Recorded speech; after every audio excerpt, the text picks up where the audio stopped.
Thank you so much sir. Kumar garu. Thank you sir, thank you so much. Shekhar garu will speak, Kumar garu will speak now. Good evening అందరికీ. అయితే గోపి గారు చాలా close friend.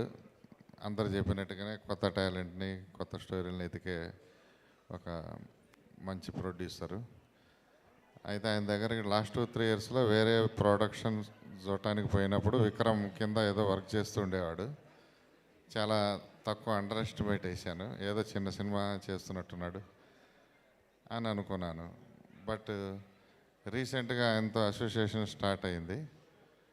అప్పుడు ఆ సినిమాలన్నీ, మా ట్రైలర్స్ అన్నీ చూసిన తర్వాత చాలా కలర్ఫుల్గా, అసలు నాకు హ్యాపీ డేస్ అట్లాంటి ఫీలింగ్ కలిగింది, దాన్ని మించినట్టుగా అనిపించింది. సో నేను చాలా హ్యాపీ అయ్యాను. స్టేజ్ మీద ఇందాక 4 హీరోలు హీరోయిన్లు ఇంత కలర్ఫుల్గా ఉన్నారంటే 70mm మీద కూడా ఇంకా చాలా కలర్ఫుల్గా ఉంటుంది. 22nd రిలీజ్ నాడు అందరూ కంపల్సరీ వచ్చి చూడాల్సిన సినిమా. అందులో విక్రమ్ గారి కష్టం అంతా, నేను 5 ఇయర్స్ నుంచి ఆయన కష్టపడే కష్టం అంతా నేను అందులో చూశాను. స్క్రిప్ట్, డైలాగ్స్, ఎవ్రీథింగ్ అద్భుతంగా రాసుకున్నాడు.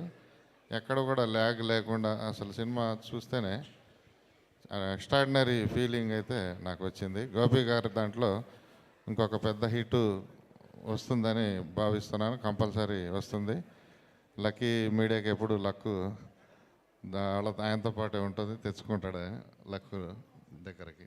Thank you very much. Thank you so much. Gopi గారి వెల్ విషర్స్. శేఖర్ గారు రాలేదు, ఓకే.